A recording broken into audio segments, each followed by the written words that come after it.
اور جو عالم ملک کے اپنی تمام دینی، تعلیمی، تدریسی، تصنیفی، خانقاہی مصروفیات کے ساتھ ملک کے حالات پر کچھ نظر رکھے، کہتے ہیں یہ خامخواہ سیاست میں بولتے ہیں.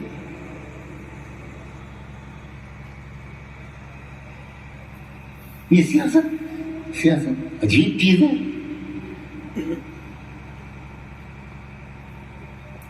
بیت المقدس کو آزاد کرانے کی جنگ سیاست تھی.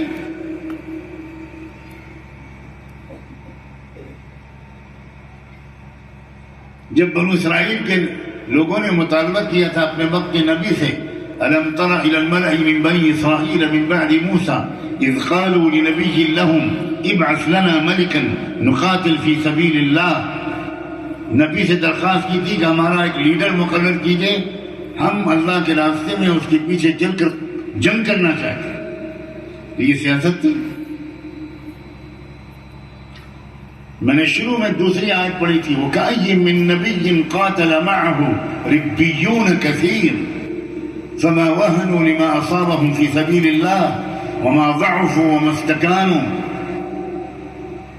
وَكَأَيٍّ مِّن نَبِيٍّ، کتنے بڑی تعداد ایسے نبیوں کی ہے جن کے ساتھ علماء نے جہاد کیا، جن کے ساتھ ربانی علماء نے،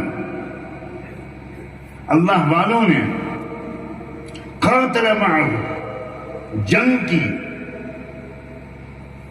آج تو ہم جنگ و جہاد کا لفظ بھی جلسے میں بولتے ہوئے گھبراتے، ہم نے الفاظ بدل دیے. ہم تو الفاظ بولتے ہیں قومی یکجہتی، انا للہ و انا الیہ، یعنی کفر و اسلام کی یکجہتی، شرک و توحید کی یکجہتی. کیا ہو گیا ہے ہم کو؟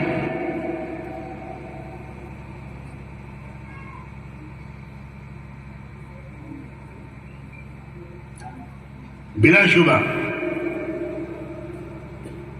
برادران وطن میں کروڑوں مظلومین اور حساس انصاف پسند لوگوں کے ساتھ مل کر ہم کو امن و انصاف کے قائم کرنے کی جدوجہد کرنی ہے، لیکن الفاظ وہ بولنے ہیں جو اللہ اور اللہ کے رسول ہیں. علماء ہیں اس لیے کھل کر کہہ رہا ہوں. مجھے نہیں معلوم آپ کتنے غلام ہیں ان اصطلاحات کے اور کتنا ناپسند کریں گے، مجھے اس کی کوئی پرواہ نہیں. میں سخت تکلیف میں مبتلا ہوں. تو علماء اور ان کی جمعیتیں بالکل دوسرے الفاظ بول رہی ہیں جو گاندھیائی الفاظ ہیں. ہمارا لیڈر گاندھی نہیں ہے، ہمارا لیڈر ڈاکٹر امبیڈکر نہیں ہے، ہمارے لیڈر محمد رسول اللہ. اور ہمیں کسی لیڈر کو ادھار لینے کی ضرورت نہیں. یہ کیا غلامی ہے، یہ کیا احساس کمتری ہے. خود بدلتے نہیں، قرآن کو بدل دیتے ہیں.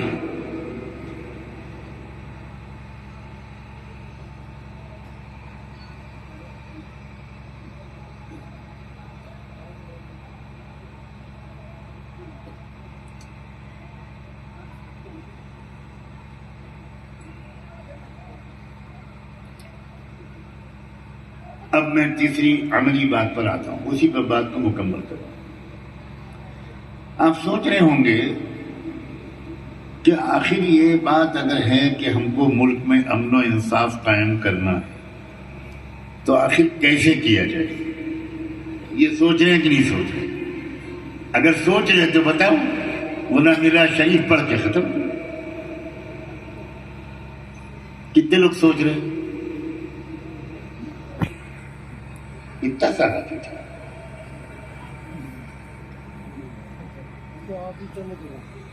اللہ میاں آپ ان سب ہاتھوں والوں کو لکھ لیجیے، خوب کس کے پکڑیے گا اگر انہوں نے مکاری کی، چھوڑیے گا نہیں.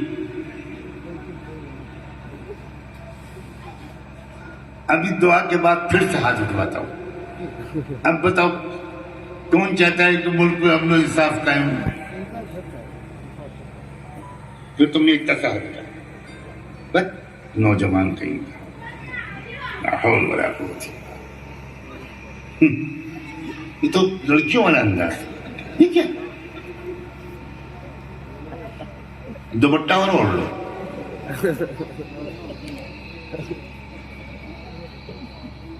میں بخشتا نہیں ہوں کسی کو.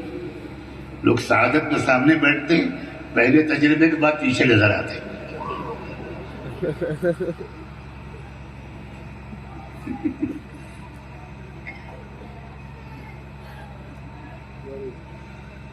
دیکھیے اب آخری بات بہت غور سے سنیے گا، یہ ہے عملی بات.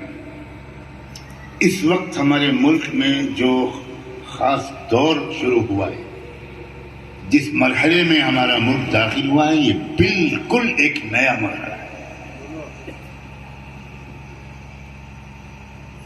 کاش کے لوگ ذہنی غلامی میں مبتلا نہ ہوتے. تو یہ فقیر 15 سال سے سمجھا رہا ہے، لیکن غلامی کی زنجیریں پیروں میں ہیں. صرف بیان سنتے ہیں، غور کر کے سمجھنے کی کوشش شاید 2% لوگ بھی نہیں کرتے.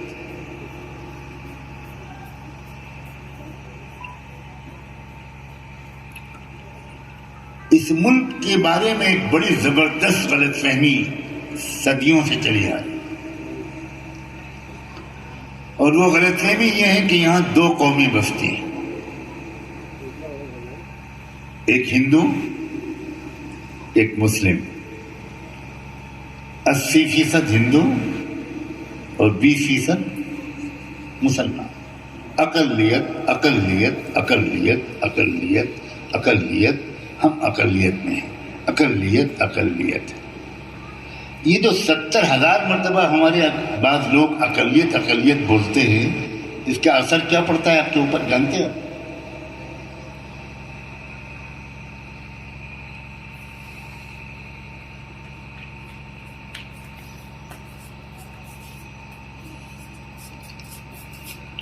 ایک ہی بات کو اگر بار بار دہرایا جاتا ہے تو ذہن میں وہ جم جاتا ہے. ہم تھوڑی تعداد، ہم تھوڑی تعداد، ہم تھوڑی تعداد، ہم بہت تھوڑی تعداد، ہم بہت تھوڑی تعداد.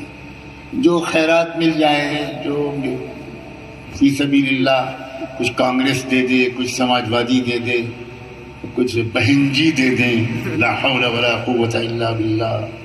دوبارہ وضو کر لیجیے گا.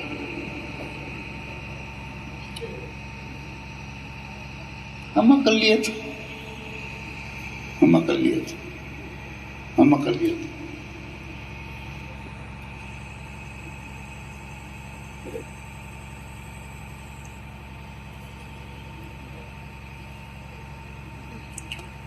قرآن کیا کہتا ہے؟ کم من فئۃ قلیلۃ غلبت فئۃ کثیرۃ بإذن اللہ واللہ مع الصابرین. کسی قیمت پر قرآن اس فلسفے کو تسلیم کرنے کو تیار نہیں ہے کہ اقلیت مجبور ہے، اقلیت کچھ نہیں کر سکتی، اقلیت بے سہارا ہے، اقلیت کو اکثریت کا سہارا ڈھونڈنا پڑے گا. یہ شروع سے غلطی ہوئی ہے. میں ڈنکے کی چوٹ پر کہہ رہا ہوں کہ شروع سے غلطی. میں جانتا ہوں ایک بیان میں آپ کے حلق سے یہ اتر نہیں جائے گی بات، خوب جانتا ہوں. اور مجھے شکایت یہ ہے کہ ہمارے علماء مطالعہ نہیں کرتے ہیں، بالکل نہیں مطالعہ. آزادی سے پہلے سن 36-37 کے جنرل الیکشن کے موقع پر جمہوریت علماء ہند کے مجلس عاملہ میں ایک زبردست بحث ہوئی.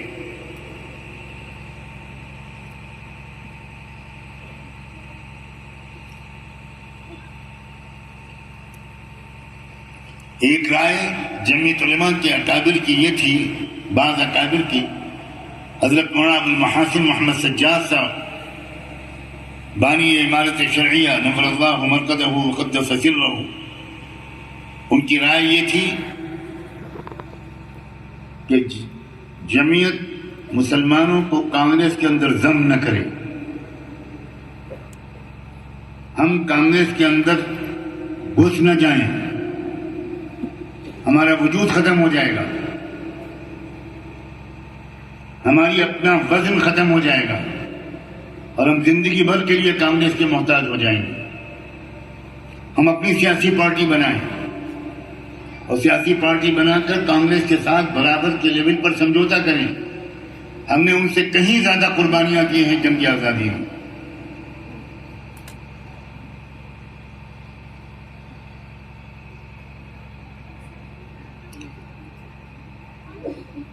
لیکن افسوس کہ جمعیت کے دوسرے حضرات نے اس وقت کے حالات میں مناسب نہیں سمجھا. وہ بھی 100% مخلص تھے، وہ بھی جری اور غیور اور بہادر لوگ تھے. ہرگز کسی کو بدگمانی نہ ہو ان میں سے کسی کے اخلاص یا جرت کے بارے میں. لیکن وہ یہ سمجھتے تھے کہ اس وقت جو مسلم لیگ کی وجہ سے جو زبردست خوریزیاں وغیرہ ہوئی ہیں، دونوں طرف سے زیادتیاں ہوئی ہیں اور ہو رہی ہیں، اس وقت یہ مناسب نہیں ہوگا. فی الحال تو ہم کو تمام مسلمانوں کو کانگریس کا ممبر بنا دینا چاہیے. حضرت مولانا ابوالمحاسن محمد سجاد صاحب اس رائے سے متفق نہیں تھے. وہ کہتے تھے اس کا انجام بہت برا ہوگا. مسلمانوں کا اپنا سیاسی وزن اور طاقت ہمیشہ کے لیے ختم ہو جائے. وہ اپنے پیروں پر کھڑا ہونے کا حوصلہ ہی کھو دیں. وہ ہر وقت سہارا ڈھونڈیں اور کوئی قوم دوسروں کے سہارے حقوق نہیں پا سکتی.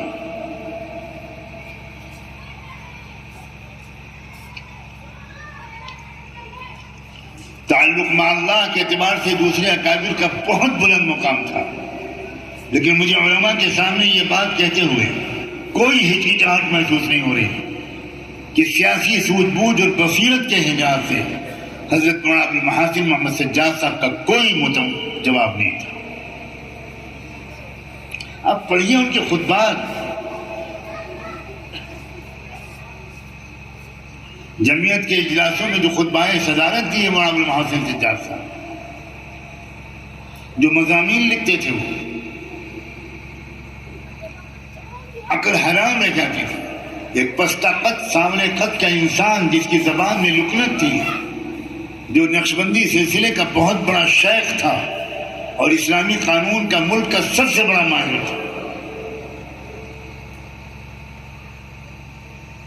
ان کی رائے یہ تھی کہ یہ غلطی نہ کی جائے. بہرحال مقدر تھا، چنانچہ وہ پیچھے ہٹے اور بہار گئے اپنے وطن. اور بہار میں انہوں نے ایک سیاسی پارٹی بنائی، مسلم انڈیپینڈنٹ پارٹی. اس کا نام رکھا بیرسٹر یونس، جو لندن سے پڑھ کے آئے تھے قانون. بہت اللہ والے انسان تھے. ان کو انہوں نے اس پارٹی کا صدر بنایا اور اس پارٹی نے الیکشن لڑا 500 علماء کے فتوے کی روشنی میں، اور وہ الیکشن میں دوسرے نمبر کی پارٹی بن کر آئے. مسلم لیگ کا صفایا ہو گیا. کانگریس نمبر 1 کی پارٹی، نمبر 2 کی پارٹی ان کی پارٹی مسلم انڈیپینڈنٹ پارٹی. لیکن اکثریت کسی پارٹی کو حاصل نہیں ہوئی. قانون کے مطابق گورنر نے پوچھا کانگریس سے کہ کیا آپ سرکار بنانے کو تیار ہیں؟ تو کانگریس نے اپنی روایتی چالاکی کی وجہ سے کہا کہ ہم تیار نہیں ہیں. یہ شطرنج کی چالیں ہوتی ہیں. ہم اللہ والے لوگ نہیں سمجھ پاتے.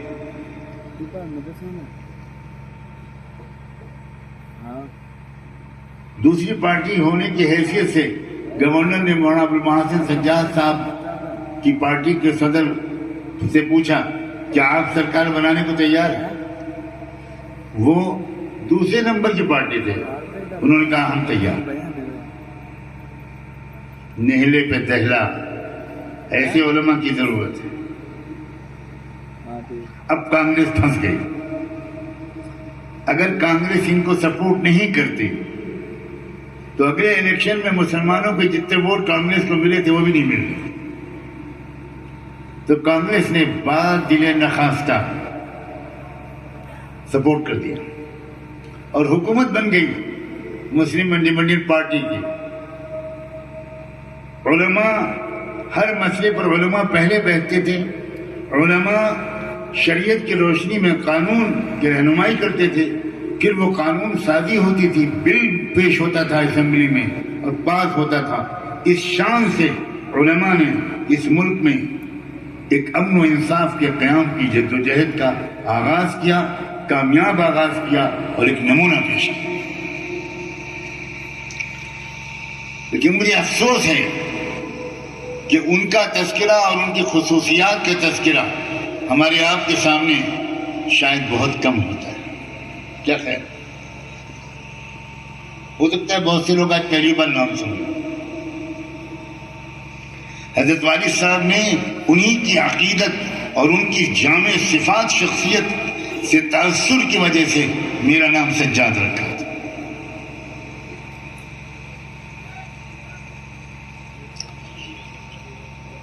گاندھی جی اگر کسی سے ڈرتے تھے اس ملک میں تو وہ صرف ایک بندہ تھا، مولانا ابوالمحاسن محمد سجاد.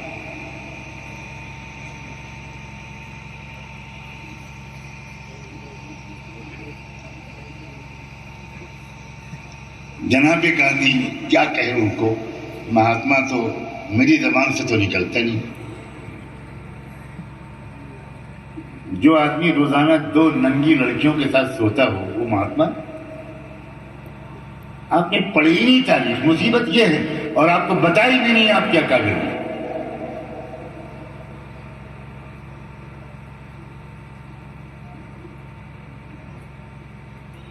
گاندھی جی کی بیوی ناراض ہو کر کستوربا گاندھی جی سے الگ ہو گئی.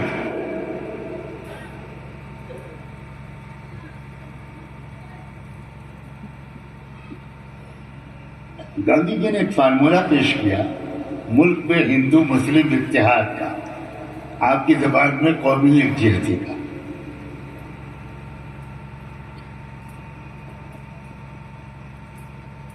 اور وہ یہ تھا کہ مسلمان گائے کو ذبح کرنا چھوڑ دیں. بس اس سے ہندوؤں کی بڑی دل آزاری ہوتی ہے. پھر اس کے بعد ہندو مسلم اتحاد قائم ہو جائے گا. بس ایک کام کر، ہمارے دوسرے علماء نے، میں نام نہیں لوں گا، بڑے بھولے پن سے اس کی تائید کر. ہاں، گائے ذبح کرنا کوئی فرض واجب تھوڑی ہے. ماشاءاللہ فقہی دلیل موجود. زیادہ بولا نہیں، ہم مسلمانوں سے کہتے ہیں کہ آپ بند کر دیں.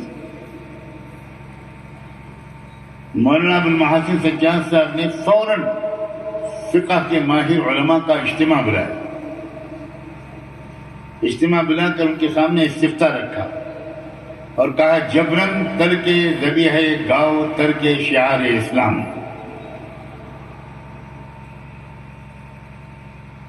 سمجھ رہے ہیں آپ؟ ترجمہ کروں اس کا؟ سمجھ گئے نا؟ خیریت تو اسی میں ہے کہ آپ کہیں کہ سمجھ گئے، ورنہ میں چھڑی لے کے چلتا ہوں. وَلِيَ فِيهَا مَآرِبُ أُخْرَى.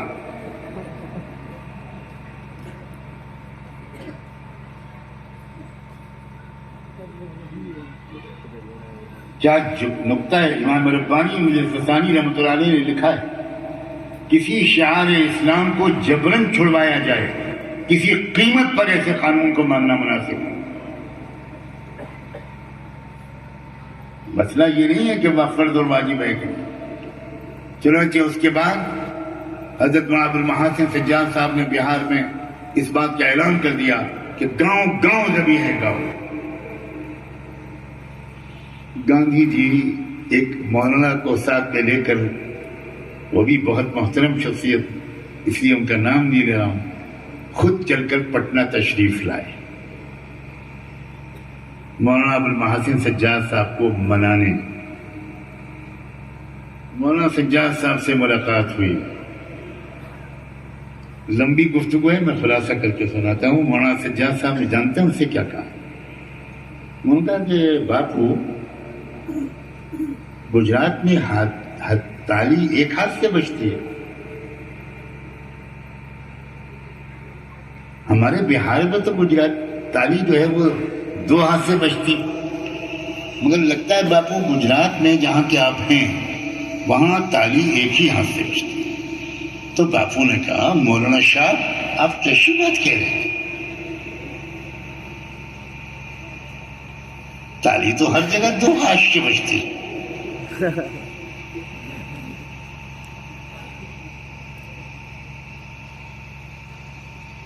انہوں نے کہا آپ نے یہ تو سوچ لیا کہ ہندوؤں کا دل کس چیز سے دکھتا ہے, یہ کیوں نہیں سوچا کہ مسلمانوں کا دل کس چیز سے دکھتا ہے؟ یہ کیوں نہیں پوچھا آپ نے؟ مسلمانوں کا دل کس چیز سے دکھتا ہے وہ ہندو چھوڑ دیں, ہندوؤں کا دل جس چیز سے دکھتا ہے وہ مسلمان چھوڑ دیں, تو واقعی ملک میں ہندو مسلم اتحاد قائم ہو جائے گا. تو کہنے لگے مولانا صاحب اسی لیے تو میں آپ کے پاس آیا. مکار کہیں کا. لا حول ولا قوت الا باللہ.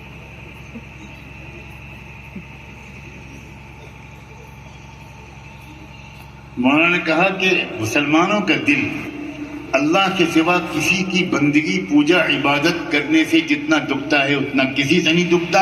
آپ ہندوؤں سے وہ چھڑوا دیجئے, میں مسلمانوں سے ذبیحہ گاؤ چھڑوا دوں. یہ ہے مرد مومن.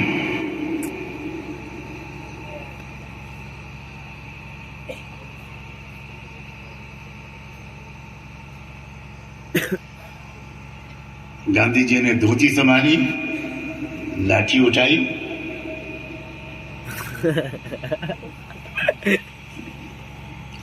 میں یہ بات آپ کو کیوں سنا رہا ہوں؟ مجھے دکھ ہے کہ علماء کی کوئی سیاسی تربیت نہیں ہو رہی. بڑے بڑے جلسے ہوتے ہیں اور آپ ماشاءاللہ بڑے بڑے میدان لیلا رام اور رام لیلا سب بھر دیتے ہیں.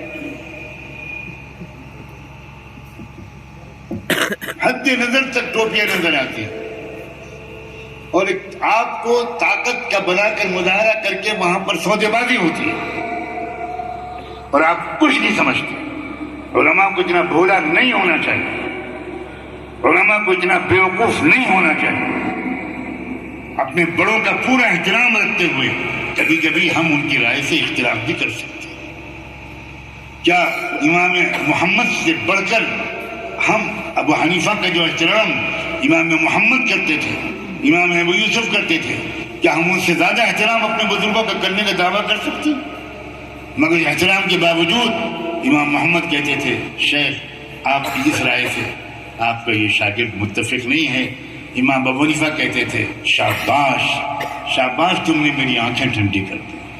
بڑوں کے اخلاق یہ ہوتے تھے کہ وہ لوگوں کو اپنا غلام نہیں بناتے تھے, لوگوں کے ہاتھ نہیں چمواتے تھے, اپنے جوتیاں نہیں سیدھی کرواتے تھے. وہ علمی رابطہ رکھتے تھے, کھل کر کہتے تھے کہ بھائی اپنی رائے دو, میری رائے سے اختلاف کرو. آج تو کسی جماعت میں رائے سے اختلاف کرنے والا جہنم رسید کر دیا جاتا ہے. یہ کون سا اسلام ہے؟ اسی لیے نوجوان علماء چھپ چھپ کر مجھ سے اپنے دل کی باتیں کہتے ہیں. وہ گھٹن محسوس کر رہے ہیں لیکن ان کے اندر نہ ان کی تربیت ہوئی ہے, نہ ان کے اندر یہ جرأت ہے کہ اس ملک میں موجودہ حالات میں کیا پالیسی اختیار کرنی چاہیے اس کے بارے میں کوئی آزادانہ مشورہ کر کے کوئی رائے قائم کرے. اس کا کوئی جواز میرے نزدیک نہیں. جو ادب جتنا ہم اپنے بڑوں کا کرتے ہیں اس سے کروڑوں گنا زیادہ امام ابو یوسف ابو حنیفہ کا کرتے تھے, امام ظفر ابو حنیفہ کا کرتے تھے, امام ابو حنیفہ اپنے استاد حماد کا کرتے تھے, حماد اپنے استاد ابراہیم نخعی کا کرتے تھے.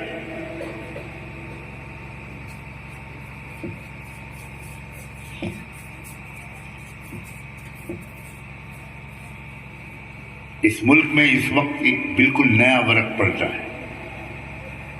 یہ جو جھوٹ تھا کہ ہندو 80% ہے, یہ ہندو نام کی کوئی قوم اس ملک میں مسلمانوں کے آنے سے پہلے موجود نہیں تھی. آپ کو حیرت ہو رہی ہے یہ بات سن کے؟ ہندو نام کی کوئی قوم اس ملک میں مسلمانوں کے آنے سے پہلے موجود نہیں تھی. 4 ویداز ہیں, چاروں ویداز میں نے پڑھے ہیں. چیلنج کرتا ہوں کسی پنڈت کو, کسی شنکراچاریہ کو, ایک جگہ ہندو کا لفظ ویداز میں دکھا دیں. یہ مسلمانوں نے نام رکھا تھا, یہ جغرافیائی نام تھا. مذہبی نام نہیں تھا. ہندو اور سندھو، دریائے سندھ کے ادھر رہنے والے ہندو، دریائے سندھ کے ادھر رہنے والے سندھو، یہ جغرافیائی پوزیشن کا نام تھا. اس ملک میں کون بستے تھے؟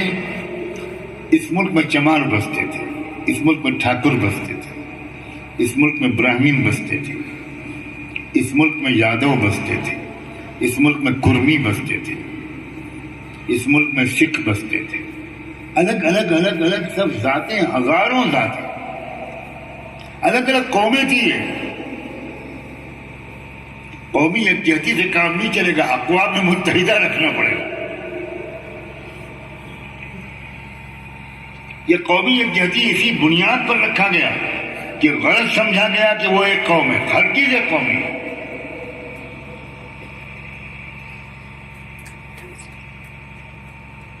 اگر وہ ایک قوم ہوتی تو دلتوں کا مندروں میں جانے کی اجازت آج تک کیوں نہیں ہے؟ اگر ان کا ایک مذہب ہوتا تو ہمارے ملک کی موجودہ صدر جمہوریہ راشٹرپتی مرمو، ان کو مندر کے اندر نہیں جانے دیا گیا. وہ باہر کھڑی ہو کر ہاتھ جوڑے کھڑی رہی، اور جو منتری لوگ براہمن تھے، اپر کاسٹ، وہ اندر گئے. اگر راشٹرپتی ہندو ہیں تو ان کو اندر جانے سے کیوں روکا؟ سابق صدر جمہوریہ راشٹرپتی کووند نام تھا نا، کووند، رام ناتھ کووند، وہ بھی مندر کے اندر نہیں جا پائے. پوری کے تاریخی مندر کے درشن اور پوجا کے لیے وہ وہاں گئے، دروازے کے اندر نہیں گھسنے دیا گیا. یہ کیا بیوقوفی ہے کہ ہم نے سب کو ہندو سمجھ رہے ہیں. ہندو نہیں ہے یہ. جتنا ظلم مسلمانوں پر کر رہے ہیں یہ، اس سے زیادہ ظلم یہ ان پر کرتے ہیں. اور ہم پر تو ظلم ہو رہا ہے 70-75 سال سے، اور ان پر ظلم ہو رہا ہے 3-4 ہزار سال سے. لیکن یہ باتیں ہماری جماعتیں کیوں نہیں بتاتی؟ کیوں نہیں تربیت کرتی ہیں آپ کی اس مزاج کے مطابق؟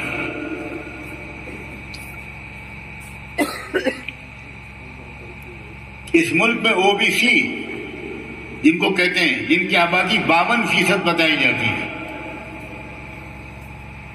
ڈر کے مارے مردم شماری ہی نہیں کرا رہی ہماری سرکار. بڑے بہادر ہیں نا.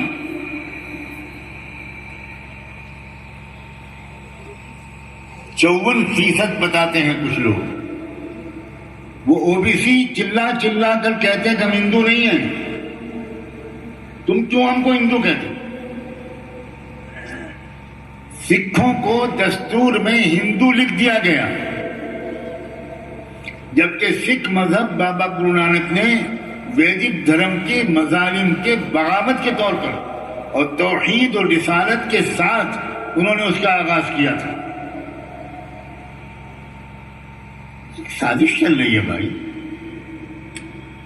تو اب میں جو بات مختصر کروں کہ اب جو وقت آ گیا وہ یہ کہ اس ملک کی وہ جو 80% آبادی غلط فہمی کا شکار تھی، جو اپنے کو ہندو سمجھ رہی تھی، جس کی بڑی تعداد، ان کے درمیان مضبوط تحریکیں پورے ملک میں چل رہی ہیں. اور ان تحریکوں نے اپنے اپنے سماج کے اندر یہ بیداری پھیلا دی ہے اچھی طرح کہ کبھی تم اپنے کو ہندو نہ کہنا. تم اپنے کو او بی سی کہو، تم دلت کہو، تم شیڈول کاسٹ کہو، تم چمار کہو، تم سونار کہو، تم لوہار کہو، تم بڑھئی کہو، تم یہ کہو، تم وہ کہو. یہ سب الگ الگ قومیں. ہماری ناواقفیت نے، علماء سن لیں، ہماری ناواقفیت نے یا ہماری بزدلی نے یا ہماری مصلحت پسندی نے ان کو ہندو بنا رکھا. ایک بڑا خوبصورت عنوان پیش کیا جاتا ہے، حکمت اور مصلحت. دو بہنیں اور جمع بین الاختین حرام.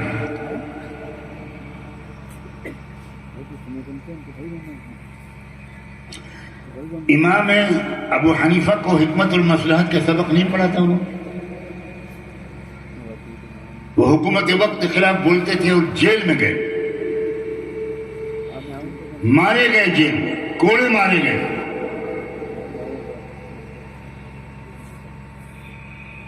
کسی ملزم یا مجرم کے سر پر کوڑے نہیں مارے جاتے تھے، امام ابو حنیفہ کے سر پر کوڑے مارے۔ 14%۔ اور جب ایسا لگا حکومت کو کبھی ان کا انتقال ہو جائے گا تو ان کو رہا کر دیا گیا، اور وہ رہا ہونے کے بعد جلدی شہید ہو۔ ان کو حکمت المصلحت نہیں معلوم تھی۔ امام مالک رحمۃ اللہ علیہ، ان کو خچر پر سوار کر کے چہرے پر کالک پوت کر الٹا بٹھا کر پورے مدینہ میں گھمایا جاتا تھا۔ امام مالک کو مصلحت اور حکمت نہیں معلوم تھی۔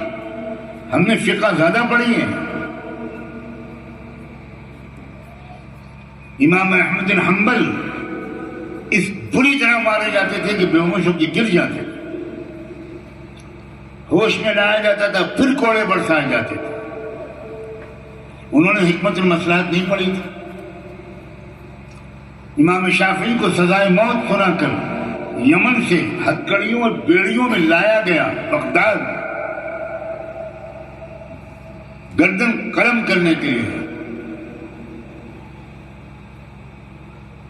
امام شافعی نے حکمت المصلحت نہیں پڑھی تھی۔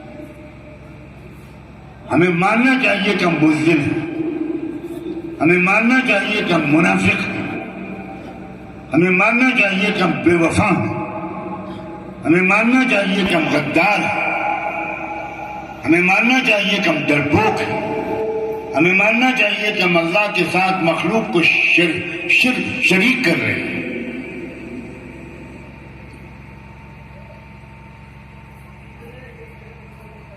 اتخشونہم واللہ احق ان تخشون۔ کیا ہے یہ؟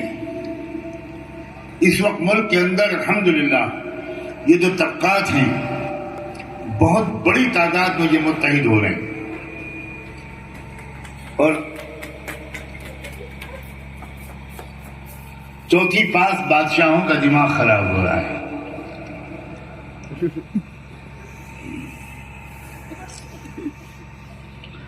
امید ہے کہ آپ میں سے اکثر لوگ نہیں سمجھ پائے ہوں گے، اس لیے کہ آپ اللہ والے لوگ،